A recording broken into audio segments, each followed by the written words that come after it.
Gate की कामयाबी नजर आ रही है साथ। इंशाअल्लाह। अल्लाह ताला से हीरो को पाकिस्तान के सुपरस्टार बनाए। वो आज ही है, आप आज आ गई। ये वेरी गुड, ये अच्छा है। Delhi gate, Delhi gate.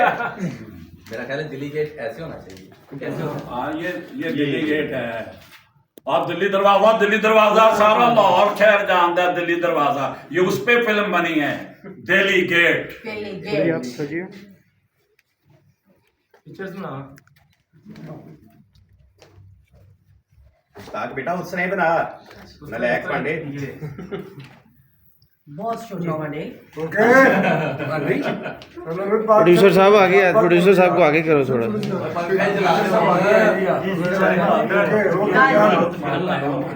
आप सब ओके? बोले कोई मैसेज दे दें और काम करेगी अब एक पैगाम सर जी। व्यूवर्स, आप देख रहे हैं हमारी टीम है फिल्म दिल्ली गेट की, और आज हमारे इस प्रोग्राम की रिकॉर्डिंग थी। बस आपसे ये कहना चाहेंगे कि फिल्म दिल्ली गेट अंदरून लाहौर की लव स्टोरी फिल्म है, हमारी जिंदगी से जुड़े हुए किरदारों की फिल्म है, एक मुकम्मल पैकेज और फैमिली फिल्म है जिसमें आपको म्यूजिक मिलेगा, कॉमेडी मिलेगी और जिंदगी के हकीकी रंग मिलेंगे। ईद उल फितर के दिन से जरूर आइएगा। पाकिस्तान के तमाम सिनेमाज में आपको तीनों मुख्तलिफ जुबानों में ये फिल्म मिलेगी, सिंधी भी, पश्तो भी और उर्दू भी। तो Delhi gate releasing on Eid ul Fitr, तो जरूर आइएगा इंशाल्लाह। सब आएंगे इंशाल्लाह।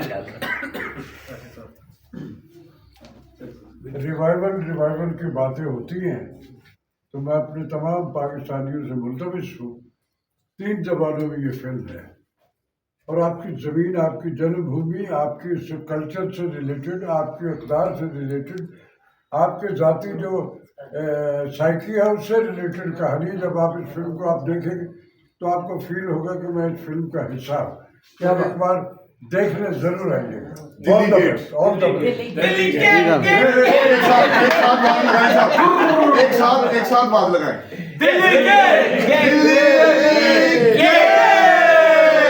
जी खान दिल्ली भाई। गेट जी, क्या बात है, ये इतनी सुपर डुपर हिट फिल्म। चलो दिल्ली का बड़ी खूबसूरत नाज़रीन आप लोगों ने हमारी ये है कि कुछ ऑडियंस भी सवाल करना चाह रही है इनसे।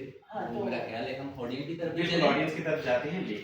देखिए बात सुने, जिस बंदे ने सरमाया लगाया, अगर उनका नाम नहीं होगा, यासर भाई तो हैं, गोहर बादशाह चिलमन होती है। और उसी दरगाह पे हम लोग एक कवाली शूट कर रहे थे और कवाल थे आसफ अली खान संतू साहब और उसके हम नवा। बहुत खूबसूरत कवाली, हमारे प्रोड्यूसर्स ने उसको अरेंज किया, बेशुमार एक्स्ट्रास, कवाल, हम नवा और पूरा अरेंजमेंट, बड़ा सेटअप और लाइटिंग करने के बाद हम लोगों ने दरगाह पे कवाली शूट कर दी। पूरी रात कवाली शूट करते रहे। हर शॉट के बाद हम लोग डायरेक्टर मॉनिटर पे शॉट को चेक करते, शॉट ओके होता, नेक्स्ट शॉट पे आते। सुबह सहरी से पहले हम लोग अपनी क्वाली कंप्लीट कर चुके हैं। लास्ट शॉट दिया, चेक किया वहीं पे मॉनिटर पे, बैकअप की आवाज लगाई, हम लोग अपने स्टूडियो आ गए, कैमरे से हार्ड ड्राइव कार्ड निकाला और जाके सिस्टम के साथ लगाया, ऑन किया तो अंदर डाटा ही नहीं। हमारे पाँव से जमीन निकल गई। मेरे प्रोड्यूसर्स परेशान, मैं खुद परेशान कि यार कैसे क्या हो गया। और बार-बार चेक करने के फिर बाद दिल ने कहा यार नहीं, हम और अल्लाह की दरगाह पे कोई गुस्ताखी हुई, कोई हमसे गलती हुई। मेरे अभी भी रोंगटे खड़े हो गए दोबारा से वो सोच के। मेरे प्रोड्यूसर्स ने कहा कि आप घबराए ना, हम जाके उसी दरगाह से माफी मांगेंगे और दोबारा से काम का आगाज वहीं से करेंगे। हमने करना वहीं पे जो सोचा था। हमने दोबारा शूटिंग अरेंज की। मैंने, मेरे प्रोड्यूसर ने, यासर भाई ने सबको आगाह कर दिया कि कोई भी बंदा दरबार शरीफ के अंदर जाएगा सबसे पहले वजू करे, दरबार पे जाके। ये बहुत बड़ी बात है कि प्रोड्यूसर ने आपको दोबारा वहां पे करने के लिए, इसके लिए प्रोड्यूसर के लिए तो तालियां बजाते, लेकिन उसने दोबारा करने के लिए आपको बिल्कुल ऐसा। मैं हमेशा बात करता हूँ कि अच्छी फिल्म अच्छा डायरेक्टर नहीं बनाता, अच्छा प्रोड्यूसर। मेरी खुशबख्ती है कि मेरे प्रोड्यूसर अल्लाह ने मुझे अच्छे दिए और इन्होंने मेरे कैरेक्टर की, सीन की जो भी डिमांड थी उसको पूरा किया। हम कंटिन्यू करते हैं। मैं जब दोबारा से दरगाह पे शूटिंग को हम लोगों ने अरेंज की, एक आठ बंदे को बोला गया सबसे पहले वजू करो, दरबार शरीफ पे जाके हमने वहाँ पे आरसी से इंतजार की बाबा कोई गलती हो गई है तो माफ कर दें, हम दोबारा ये करना चाहते हैं। फिर उसके बाद नवाफल पढ़े, दरगाह पे जब कवाली का आगाज किया, कवाली शूट की, उसके बाद जाके देखा तो वो कवाली आज ऑन एयर है, आप स्क्रीन पे देख सकते हैं, सोशल मीडिया पे अवेलेबल है, वो पर्दे में है। तुम लुटे जा रहे हो, जो चिलमन हटा दी तो फिर क्या करोगे। उनके सैयद साहब के साथ हुई थी, तो उन्होंने मुझे कनेक्ट किया, मैं इनको मिला तो इनकी वीडियो सर उठा दी थी, इसके अंदर 2-4 लड़कों की स्टोरी, तो उन्होंने मुझे स्टोरी सुनाया।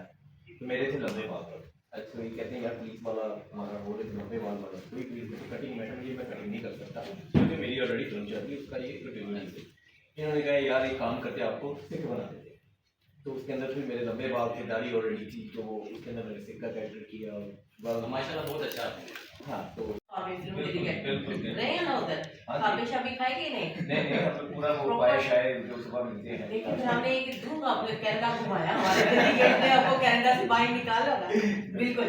और बड़ी खूबसूरत बातें जैसे माशाल्लाह, बेस्ट विशेस आपके लिए और हमेशा से रहेंगी, क्योंकि आप आते रहे, काम करते रहे, हमारे अच्छे डायरेक्टर, अच्छे प्रोड्यूसर, तो डेफिनेटली कि प्रोड्यूसर होगा तो वो सारा कुछ ही होगा। हमें जो जिन चीज़ों की ज़रूरत है, और अच्छे हमारे लेजेंड्स हमारे साथ बैठे हैं, और जब ये एक चीज़ खूबसूरत गुलदस्ता बनता है तो डेफिनेटली एक चीज़ बहुत ही खूबसूरत तरीके से बन के सामने आती है। और ये व्यूज़ पे डिपेंड करता है, ये नाज़रीन आएंगे और ज़रूर देखेंगे, ये फैसला करेंगे इंशाल्लाह कि ये फिल्म कैसे आप लोगों को कितना चेंज लगा, अपने लाहौर का, अपने पाकिस्तान का दिल, जो आप लोगों का कल्चर है वो आपको देखने को मिलेगा। जी हाँ, तो हम आते हैं अच्छी खान साहब की तरफ, जो पाकिस्तान का बहुत बड़ा नाम है, बहुत बड़े